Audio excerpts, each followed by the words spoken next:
Hey, everybody, it's Lorissa Rinehart here on the Female Body Politic. Thanks for joining me today.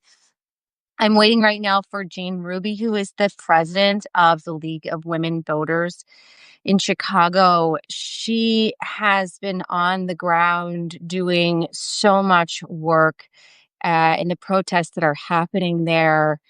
And I wanted to talk to her about what's going on, how it feels, and what this continued escalation of the attack on the American people by the Trump regime has been playing out in real time. Um, so, Jane, I'm going to send you this invite again. I think I'm having some technical difficulties, as is usually the way. Here's Jane. Thanks so much, Jane. Thanks for joining me. I was just telling everybody that I wanted to have you on to talk about what's going on in Chicago, the escalation of Trump's attacks on American cities. I've been following the news, and I'm not in a state of shock, but I'm in a state of rage and deep concern for folks there. So I just wanted to talk to you and get a sense of what's going on and how you're feeling. So can you talk a little bit first about the League of Women Voters Chicago and what you all are doing in Chicago around these attacks by ICE? Yeah, thanks so much for having me. Always always down to talk. Unfortunately, it's under these circumstances. For our next chat, it's pretty surreal here. You know, Democracy, or, when in my sort of cheerleader role with the league, and when I do talks and talk to people about participating, talk to people about voting, get people excited, you often never think, or I often have to say things like, democracy is really fragile and you have to participate in order for it to work. You talk about it, but you never really think you're going to be in a situation quite as dire as what we're seeing right now here in Chicago. Um, Even in my neighborhood, like, people are being ripped from their schools, from their homes. Um, my husband is volunteering to do patrols of local schools to ensure that, at pickup and drop off, no one's being just taken. It's really all hands on deck. Um, and it's s- scary, but also really inspiring. I think as someone outside of Chicago, like, outside of the trenches, you're seeing a lot of stories of, people rising to the occasion, protesters, um, people building sense of community. And so, you know, that's kind of what's keeping us going. Yeah, I mean, I was just watching an interview with Reverend David Black, who was, of course, the priest who was pepperballed and then sprayed in the face with tear gas. And he talked about how he was drenched with chemical weapons from head to toe. And, he's not alone in suffering these assaults. And yet, the thing that really struck me was that, right, they were coming after him. They, in a way, from what he describes it, and I believe him, they targeted him as a member of the clergy. And as they were continuing to assault him, other members of the protest covered him with their bodies. And at this point, he was completely disabled, and this is the kind of thing, and I don't mean this in a pejorative way, but that you hear from Myanmar and Indonesia when people are doing pro-democracy work, where they are just being absolutely assaulted to the point of physical, like permanent physical disability. And yet we're seeing that on the streets of America right now. And I'm so encouraged that you say that there's a lot of community growing around this, but what is the feeling like when I want to get the feel now, you all are going out and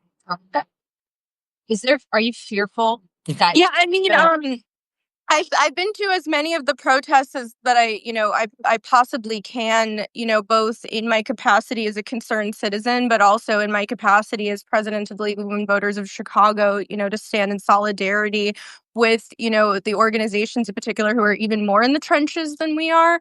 And it's actually quite surreal, especially when you're sort of marching and I guess, really anyway, where it's like, the people who are marching, we obviously have a heightened sense of like responsibility, in participating.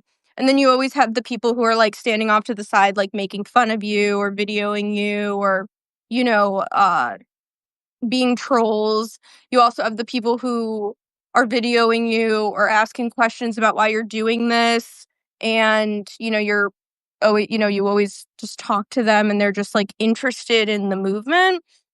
But the thing that's really surreal are the people who,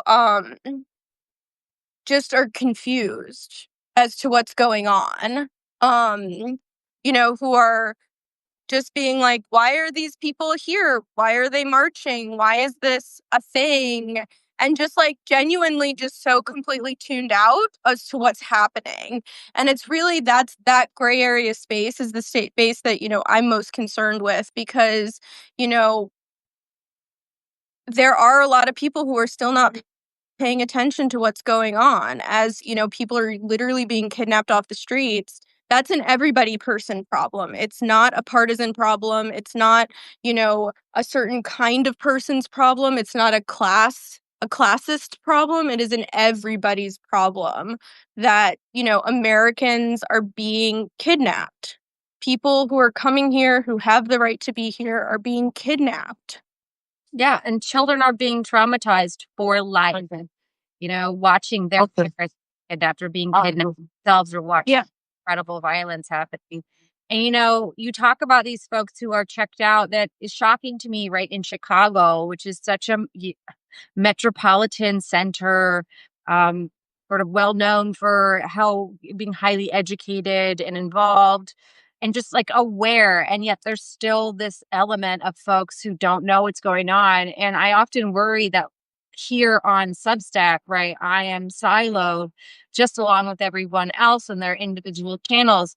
And so I'm curious when you're talking to these folks, do you feel like you are getting through or your community is getting through this, veil of I don't mean to be mean, but like apathy and Yeah. ignorance, like are you getting through in real life?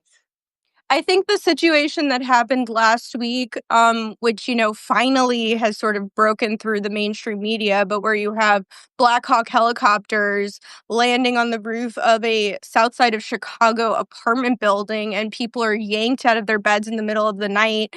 Kids are zip tied. Like, I think it took a while for that to like break into mainstream media. Like, I kept calling my mom in New York being like, "Why aren't you hearing about this? Why aren't you hearing about it?" She's like, "I'm on the news. They're not getting it yet."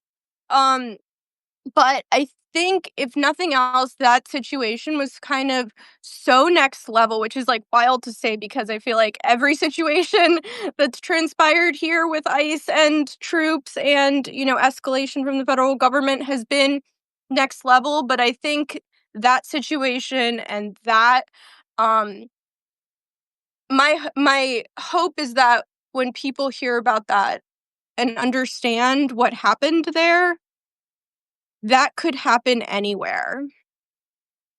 That was sort of, I think, a real turning point in the conversation where it wasn't a them problem. It wasn't, it wasn't a problem that was happening to other people. It was something that could literally happen to any American in this country. Mhm. Yeah, and I mean, increasingly so I was just watching Robert Reich, who was talking about Trump's four-point plan to basically implement the Insurrection Act. And we can say right now, well, it can't, Jane, we can't happen to us because we are natural born citizens and my grandparents were born here.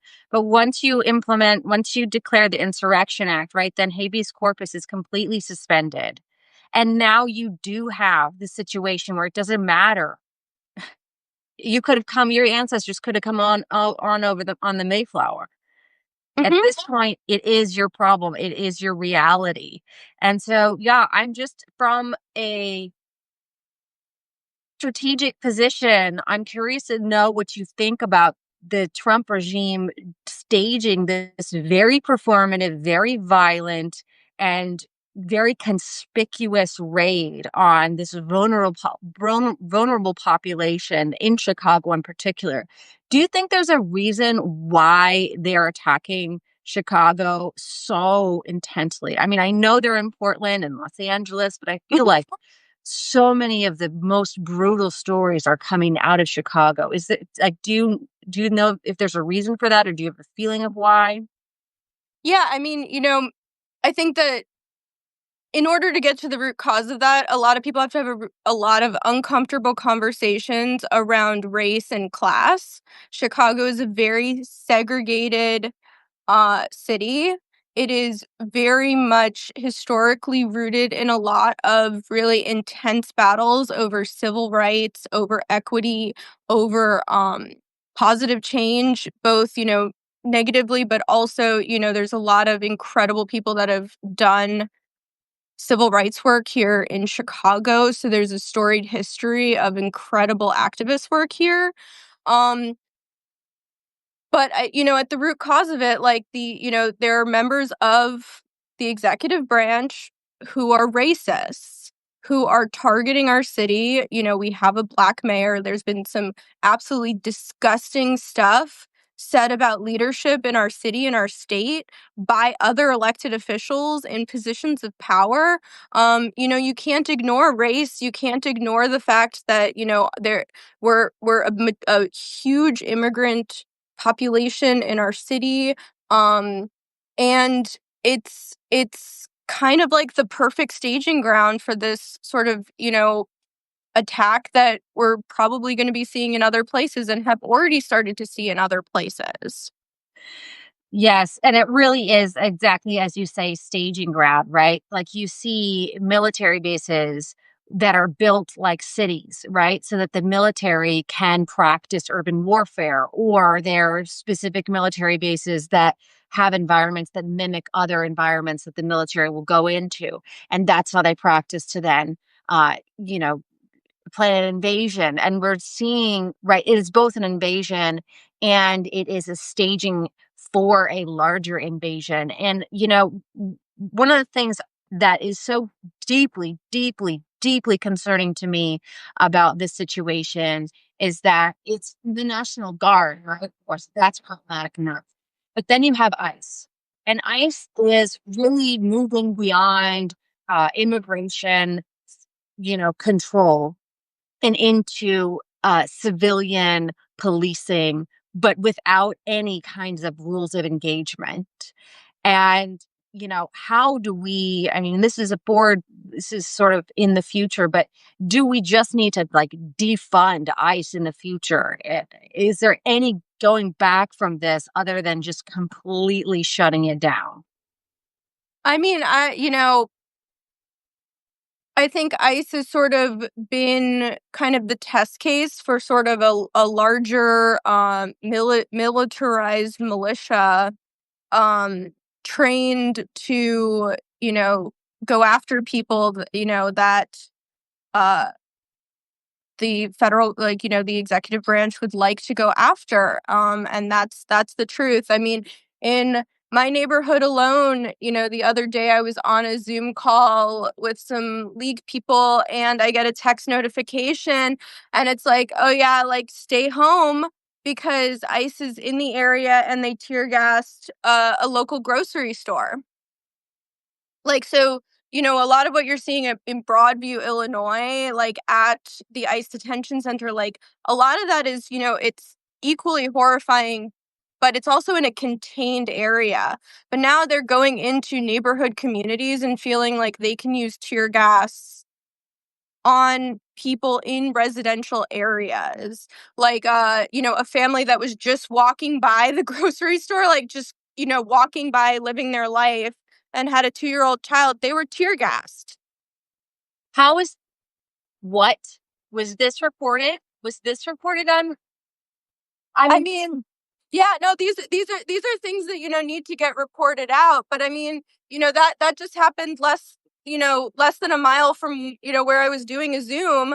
And it was like, oh, okay, we need to be talking about the use of tear gas in residential areas. And, you know, thank thank God that the elected officials in Illinois are who they are.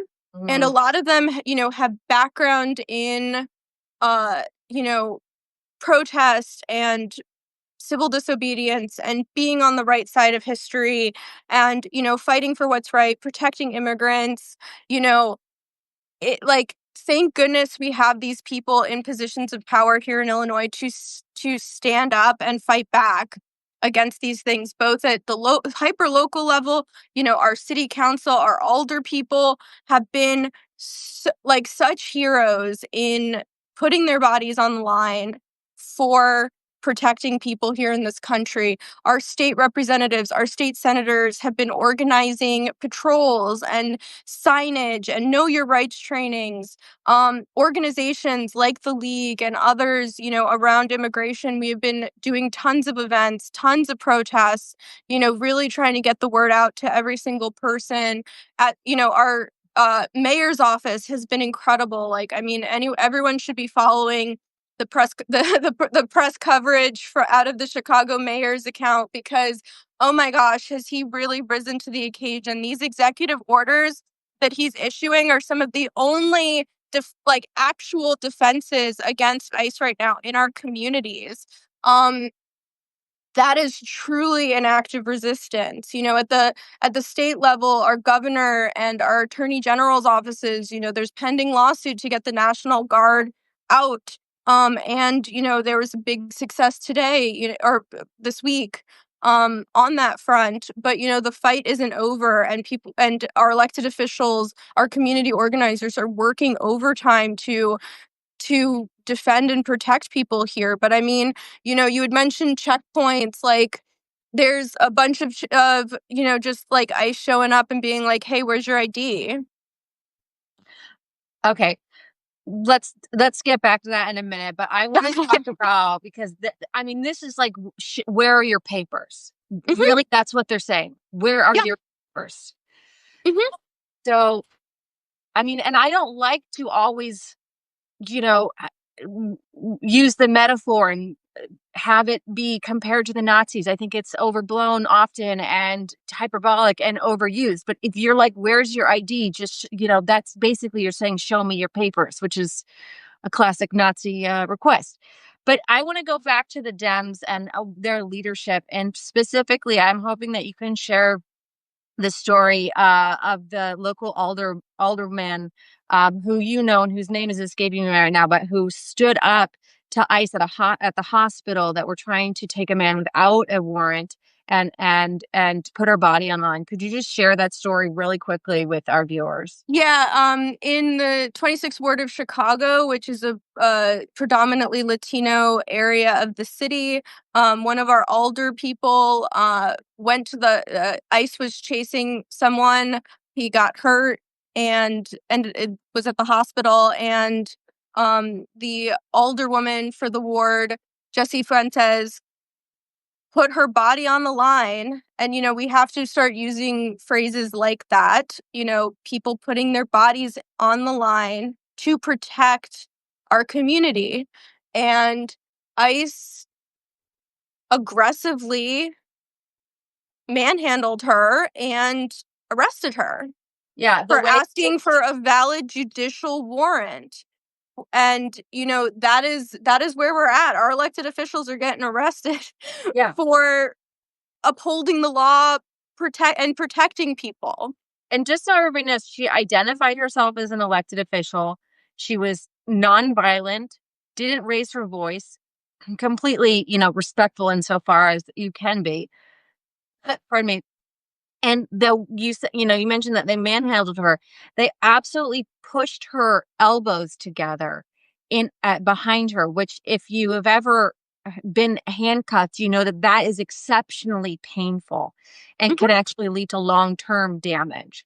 So it was beyond just sort of, put your hands behind your back. It was a violent a- arrest. How is she doing? Have you heard from her since she was released? Yeah, I mean, like I said, we have some of the most, and I don't know if we're allowed to curse on on I think Substack, but so. the most badass activists and strong uh like people meeting the moment here. Like, I couldn't be more proud of these elected officials in our area.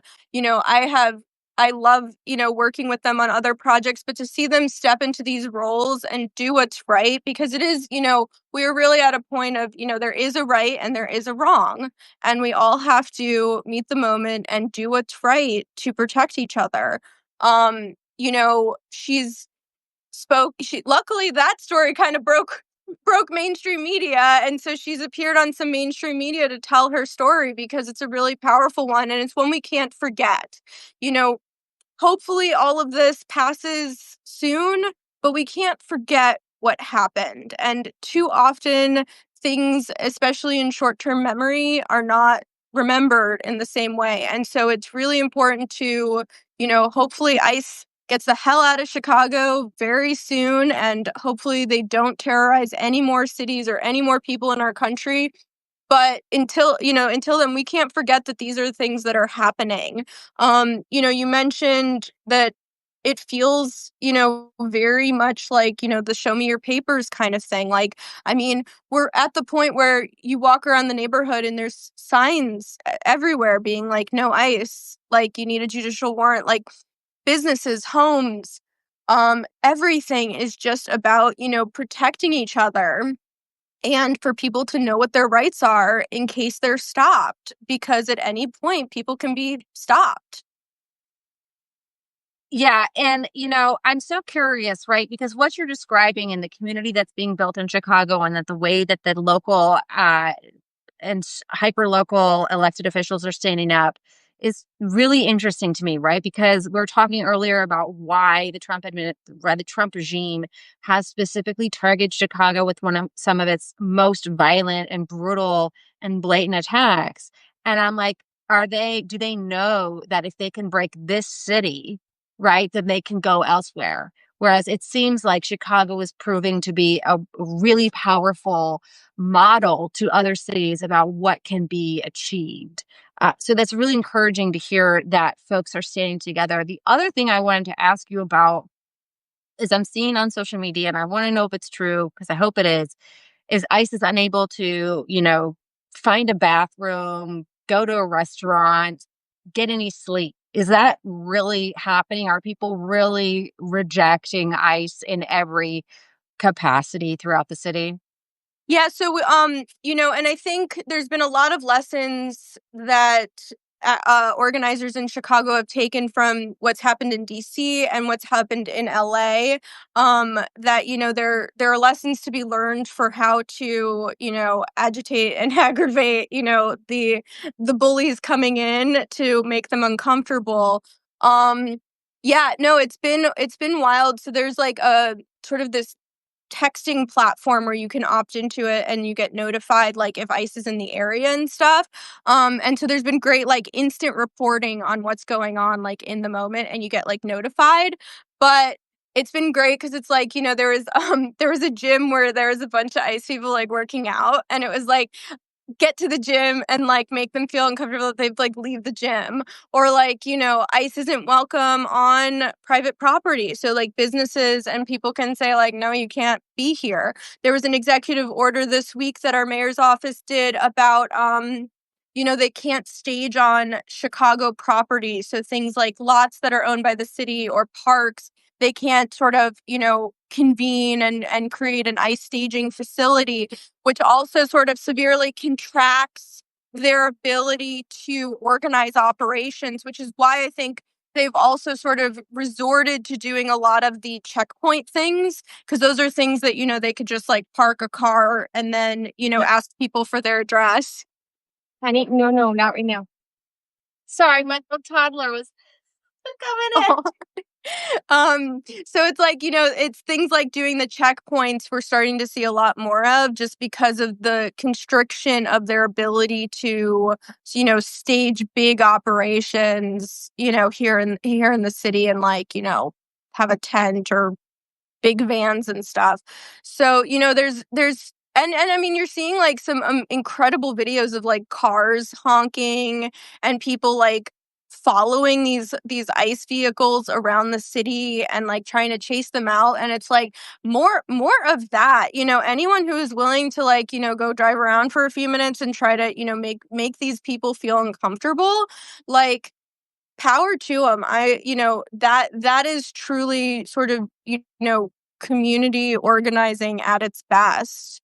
And, it's very, Revolutionary War, esque, a lot of that kind of like guerrilla fighting at the hyper local level. Like these people are coming from other states. They don't know our turf the way that we do. Yes, and it really is becoming I want to say guerrilla warfare, right? Because I don't want to inject. I mean, violence is being perpetrated against peaceful protesters, but there are opportunities to use or utilize the tactics of guerrilla warfare against, right, these occupying forces, and one of them is through exactly knowing your territory better than they do and leveraging that against them and their inability to effectively, militarize that space. Now, if you will hold on one moment, this Yes. is particular to moms, but I hear my toddler outside and I'm not sure where grandma is. So everyone bear with me. Let me see. Penny, where's grandma? Mommy's on the live right now.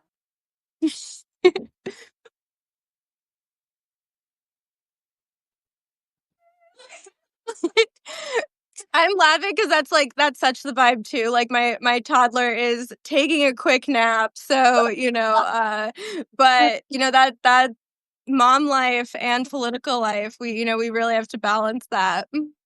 Yeah, it's like all together all at once. And it's the other thing is like I want to protect my children so much from all of this, and to just have this conversation with you and other folks like you doing this important work, and then to be able to step away from it and just be joyful with my kids and let them have Oh their my time, gosh.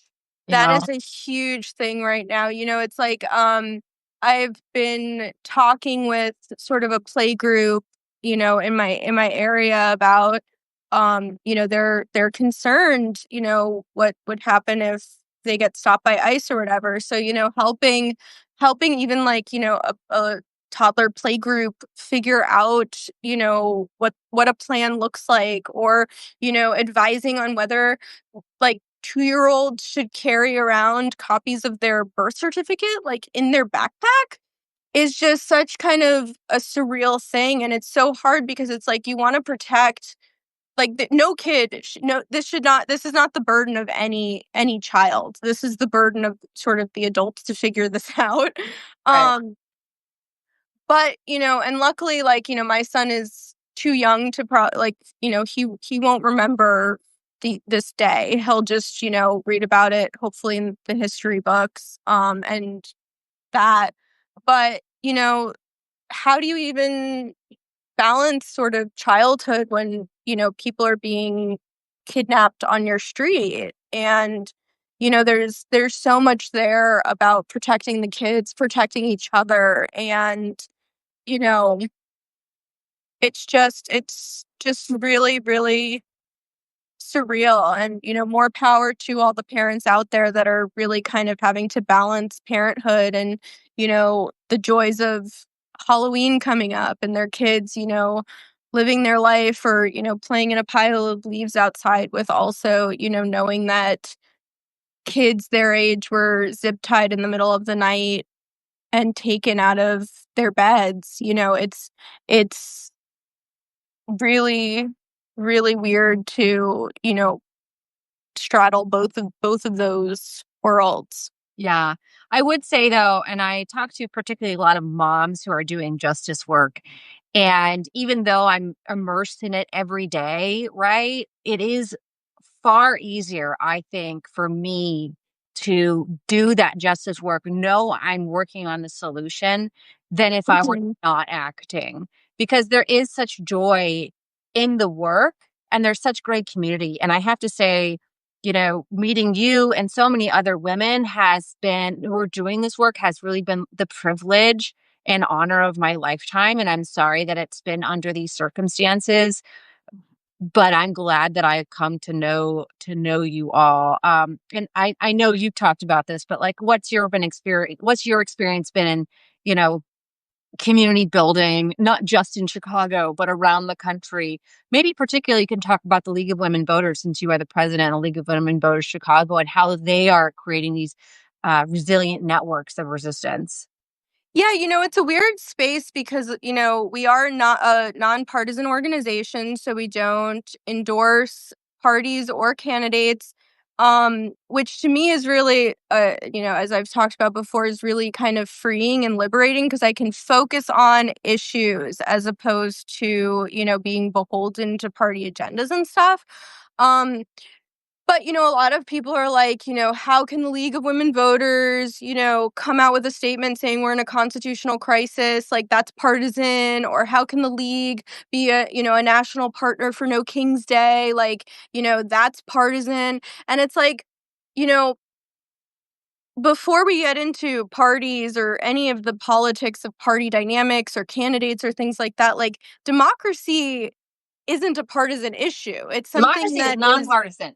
yeah, democracy, there's no, like, bipartisan, no nonpartisan, it's just there's no it's so much higher than, before we get into any of those sorts of, much more divisive things, and that's really where, we've been able to take strong stands on what's right and what's wrong in the protecting and preserving of our democracy and our republic, I've used way too much in conversations recently, but, it's an important anecdote. It's, when, the Constitutional Convention finished and Ben Franklin was walking out of Independence Hall, a woman asked him, "So, like, what do we have? Do we have a monarchy, or what's our what do we have?"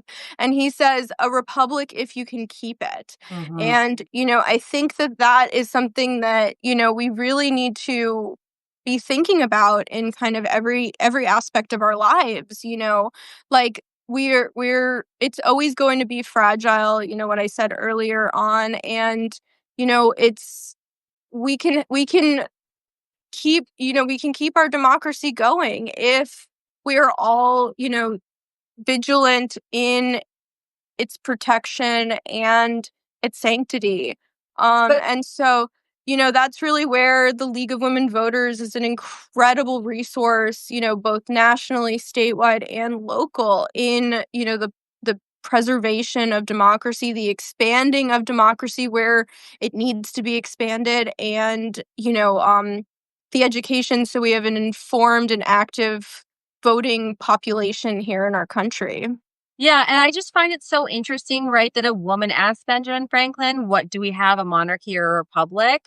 Right? Because she didn't have the right to vote and didn't have a voice in Mhm. whatever that was, whether it was a democracy or rather a democracy or a monarchy. And yet Yeah. she's the one who's curious about this. And I want to address, somebody just mentioned Prop 50 that's coming up in California. For everybody who doesn't know, Prop 50 is a ballot initiative that would redistrict California to grant Democrats five more congressional seats to counteract what's being done in Texas and other states that are, gerrymandering to disenfranchise voters. But first of all, if you live in California, please vote for Prop 50. I say, Jane's not going to. I don't want to speak on behalf of the voting voters, but I say vote.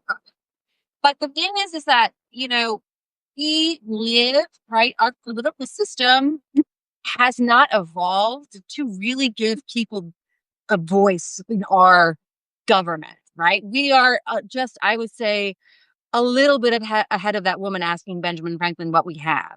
when our votes don't count because of the electoral college, or, somebody in Missouri has a greater vote than I do in California, or when someone is, disenfranchised by gerrymandered districts, right? That's not democracy. That is sort of a, you know, jerry rigged system meant for the powerful. And so, just going back to this idea of how to grow our democracy, I really think that with this coming special elections and the midterm elections, if and when we win, I think we need to pressure Democrats to make sweeping electoral reforms immediately. And so, first of all, Jan, I want to ask you if you agree. And second of all, what kind of electoral reforms would you like to see implemented, day one, hit the ground running? Well, yeah. So first of all, I just want to preface. So the League of Women Voters, we are against sort of all all gerrymandering. So that's just sort of like our official position on that. So just clarifying that everyone's allowed to vote however they want to on Prop 50. Um, but in terms of it's always such a hard thing because it's like, we have there are things that work in our democracy, and those are the things that we're really looking to preserve. But hey, our government has failed us on the ERA. Um, there are lots of people who are still disenfranchised, and we're seeing now, from the Supreme Court down, rights are trying to be stripped from so many people. So, once we're over this, whatever this is right now, there's going to be a lot of, work to be done as to what comes after. Um, I think your point about, it doesn't matter Democrat, Republican, everyone should be looking to strengthen our democracy, expand electoral reform, voting rights. Voting rights benefit everybody. It doesn't matter what political party you are on. Like, if you're so concerned that you're trying to take away rights from someone, then maybe you need to look at what your platform is for your party or your campaign, and maybe reassess what you stand for, as opposed to just cheating and taking away voting rights from someone else. Like, you should be able to be so firm in your position, no matter who you are, that, someone who is an informed voter will vote for you, as opposed to doing this whole thing of, let's just take away voting rights from people so then they can't vote against us. So everyone should be pushing towards election reform that is a much more inclusive of all of our population. That's, expanding vote by mail. It's expanding, making voter registration easier no matter where you are. It is ensuring that, hey, let's make election day a holiday. So then Please, people can we don't do have an that already? excuse. So then people don't have an excuse to not vote because they have work, or they have to, figure out what to do with their kid. Like, there's so many things that just universally benefit everyone that, we see in other parts of the world that, have shown to strengthen and be a much more inclusive democracy. So I really think that, it's an everyone problem. And, both in our two-party system, like, both parties benefit off of disenfranchisement, and, you know, whether it's fundraising, whether it's voting, whether it's policy positions, whether it's dark money in politics. And we really need to get back to, our role as citizens first and foremost, and that is a nonpartisan position too. Your role as being an active and informed participant in our society should come before who you are as a party or position. And that's where voting rights really does live in, is that, that's that tier of citizenship that really comes before everything else.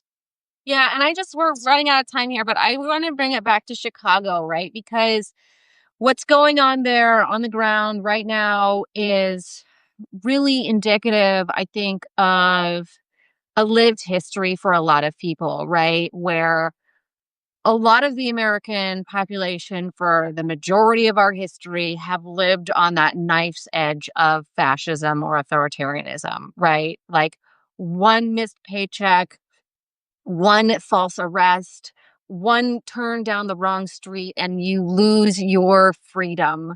And that's true of people of color, of Black people, of people of the LGBTQ plus community, and that always, and other marginalized folks. And that's always been true. And yet we're seeing that reality bleed into the sort of more privileged white reality that you and I, if I can say, Jane, live. And I wonder how we can communicate what's going on in Chicago, communicate that that reality is an everyone problem now because it's an everyone problem in Chicago to the wider, U.S. population, not just in urban centers, major urban centers, but maybe also smaller urban centers and even, you know, more rural areas too that are seeing their lives being negatively impacted by the Trump regime's policies.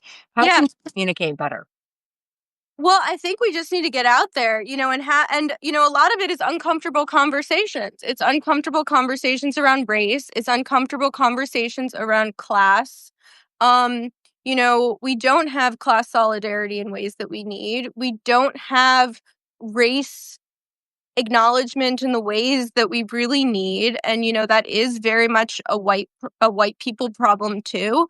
I think what something else that's been really inspiring here in Chicago is a lot of white privileged people are putting their bodies on the line.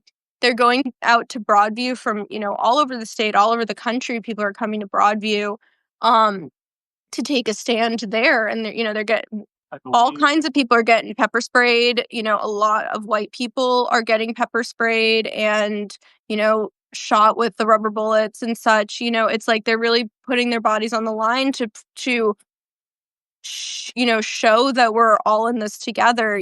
My husband doing patrols in the neighborhood, he's a privileged white man. He's going out there because, as a white privileged man, it's the right thing to do. It's what, we all should be doing in whatever capacity we can be. It's like not everyone has to put their bodies on the line, which is, important to say. There are people that, if that's something that they're not comfortable with, there's plenty of other ways to get involved. You can go put signs out. Know your rights, go to know your rights trainings. There's you can drive around and get groceries for people who might be scared to leave their house. There's so many different ways that you can meet the moment and participate and be involved. No matter what color skin you have, no matter how much money you have, no matter whether you work or not, there is opportunities for all of us to show up, all of us to meet the moment. And that's really where what makes sort of what's happening here in Chicago's, like, the resistance here in Chicago really special, because you really are seeing that diversity. Yeah. So on that note, I just want to ask you one last question, which is Yeah.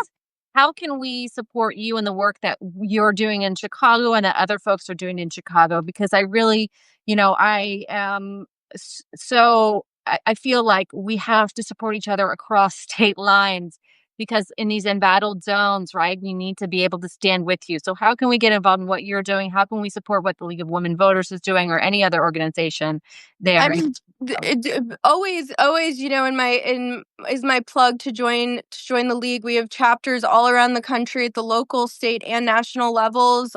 There's incredible work being done around the country. We're a national partner for the No Kings protest that's happening next weekend. Find your local league, show up to the No Kings protest. That's definitely one way, in your own communities you can be doing stuff. There's incredible organizations that we work with. One of our big partner organizations is and I can put it in the chat while I'm Right. talking.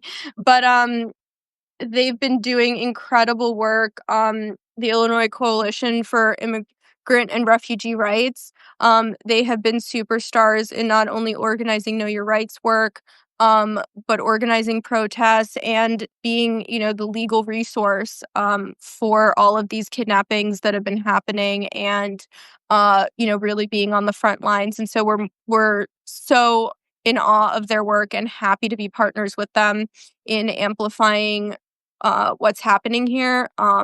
But yeah, there's lots of really great immigrant resources, and just I think it's really important. We talk all the time about, like, when we're not in a constitutional crisis, like, can you pass a citizenship test? It's like you'll do like goofy things, but I think that there's so much information that we don't know as Mm. citizens just because we take for granted our rights and responsibilities as people in this country. So sort of my final plug is just like we all should just, like, know our rights. Like, what happens, if you get stopped by the cops and you're in your car, and it not related to ICE or anything, but just, like, how does the legal system work? How Mhm. does our 3 branches of government work? How does voting work? These are things that we should just know as people, and that kind of goes into that, like, tier of citizenship before who we are as people. But no matter where you are, like, read the Constitution, look up who your elected officials are, like, just basic things, because you never know if you're gonna be put in a situation where you might need to pull out this information. It's probably a good idea to have, know where all of your paperworks are. Like, put them in, a fireproof safety folder and just have everything ready. And those are things, like, not to, like, scare people, but it's just, like, it's good to know, what it means to be a citizen here and such. And so, I think if nothing else, like, everyone should just know their rights as people here. Well, thank you so much, Jane. I always love talking with you, and I'm glad that you jumped on with me to talk about what's going on in Chicago, what's going on in Chicago, the situation with ICE and the Trump regime, and what we can do to support you and support each other and create community and build a more resilient democracy. I'm just always in awe of the work that you're doing. So thank you so much for being here. Thank you so much for having me and for everyone joining, and, may the force be with us all.